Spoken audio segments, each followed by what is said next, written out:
The Buffalo Bills got a big victory over the New Jersey Jets on Sunday afternoon. It's a little interesting, starting an afternoon game, but it was great atmosphere. And you tell you the three things that I listed that we needed to do for the game. My biggest and foremost thing was the fans needing to have a good, positive attitude. No more signs about people getting fired. No more getting in arguments with players on the field. No more cussing out somebody. This fans really brought it. In the pregame, I felt nothing but love out there. I mean, everybody was showering our players with love. And I could see an attitude change. I mean, Ed Oliver, holy cow, that guy looked like he was unstoppable in pregame warmups, and he just continued it through the game. And then even on Shakir's long touchdown, he even showed support for the offense then. So, yeah, that guy, big time into it. And just to name one guy.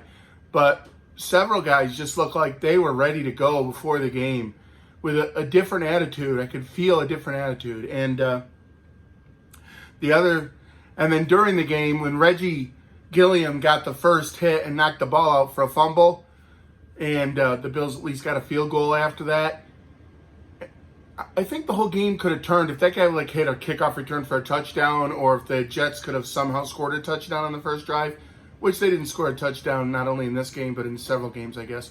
But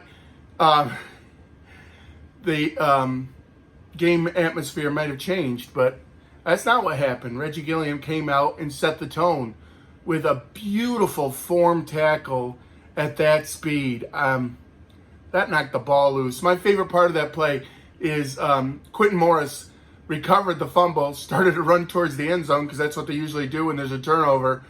But everybody was mobbing Gilliam for that hit, so Morris was looking for somebody to celebrate with. But anyway, my other thing is Joe Brady's offense going to bring us some different things? And let's look for what different things Joe Brady could bring to the team. And I saw a few really good things from Joe Brady, or what the offense did a little bit differently here. One, under center a lot more. Thank God.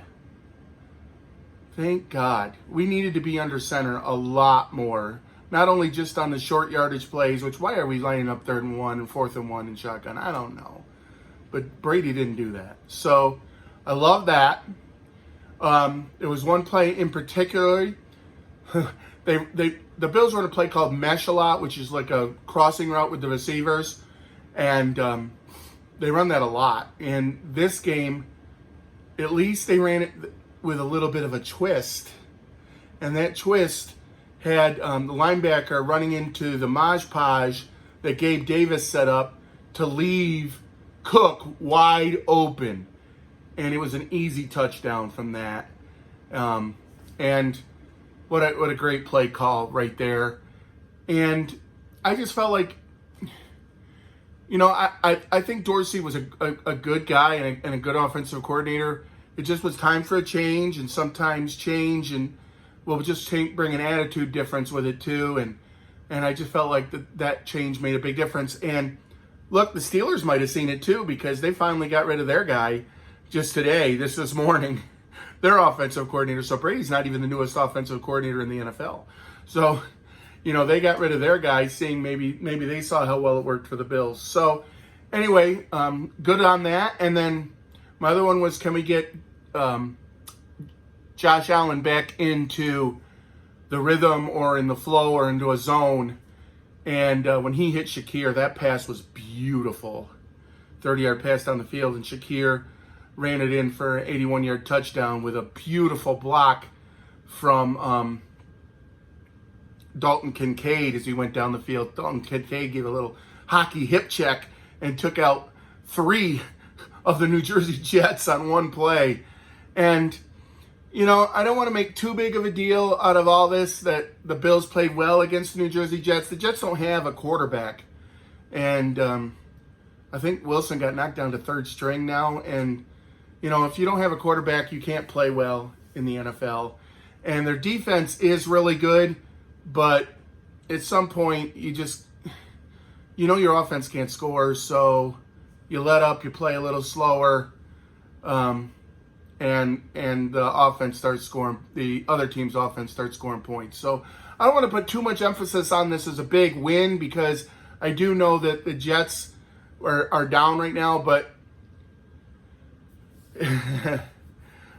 we'll have a big test coming up here, as both teams that played last night, we play in the next couple of weeks. We're heading into Philadelphia. They're 9-1.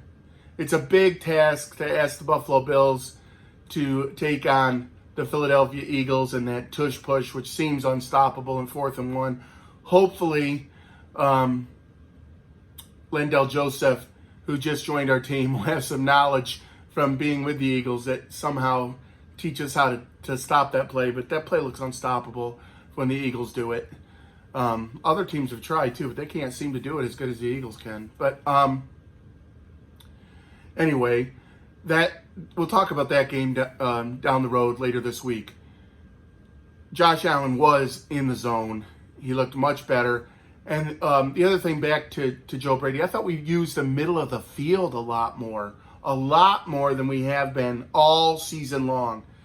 I said in a past video that Josh was having a hard time throwing to those sideline patterns, that they picked him off 3 times this year. One of the reasons was because they haven't been throwing to the middle of the field, so the DBs can play the outside more harshly. So the middle of the field has been open, and now we started using it. The Shakir catch was towards the middle of the field. A lot of throws to Dalton Kincaid, some checkdowns to Cook. Would still like to see Gabe Davis get in the passing game. I know he did a lot for blocking, and he caused some other things, but I need him to catch some passes too and be involved in the receiving game. So hopefully he can do that coming up. Diggs had a good game. He had those good corners from the Jets guarding him, and he brought some attention with double teams and things that opened up other guys. So I'm happy with what Diggs did during the game, and he looked really happy. Diggs just wants to win. So if we win, he's going to be happy, and his brother will stop sending text messages. So with that, I'll go into who we got some autographs from. We'll start with the Buffalo Bills practice squad center, Greg Mancz. There that is. Greg signed this for me. Then a player I've been trying to get all season long and throughout training camp. He came out a little early, so we were able to get his attention and get him to come over and sign this for me. Harty signed this. And I'd like to see him more involved in the game too. But he's more of a gadget player and does give us some good things on the punt returns. So his punt returns have been well this year. And then a big one for me, my favorite player, Mr. Dawson Knox. Dawson's still injured. He's missed the last 4 games with his wrist injury that he picked up in London on that field. I think if we would have never gone to London, the season might be a lot different. Anyway, Dawson Knox. And my sister gave me this picture at Christmas time of a selfie that I took with him. I'm not the best selfie taker, but that red pen shows up great on a black and white picture. And Dawson, when he saw this, he said, "I love this. This is great." And then he signed my jersey for me, too. I already have his autograph on the back, but now I got it on the front. Look at that. I got so excited to be talking to Dawson that I smudged it a little bit. But that's my bad. But I love Dawson Knox. And I told him to say hi to his grandma for me. His grandma Bunny, which I met her at a game. I think it was 2 years ago now. But nice people, great family. He's got a great family and a great Christian family too. So love Dawson Knox. Hopefully he'll be able to come back soon from that wrist injury. Sean McDermott already said he's not ready yet. So we'll see that. I'd love to see Daquan Jones back too as soon as possible. But with that, I say go Bills. And always remember, God loves you. And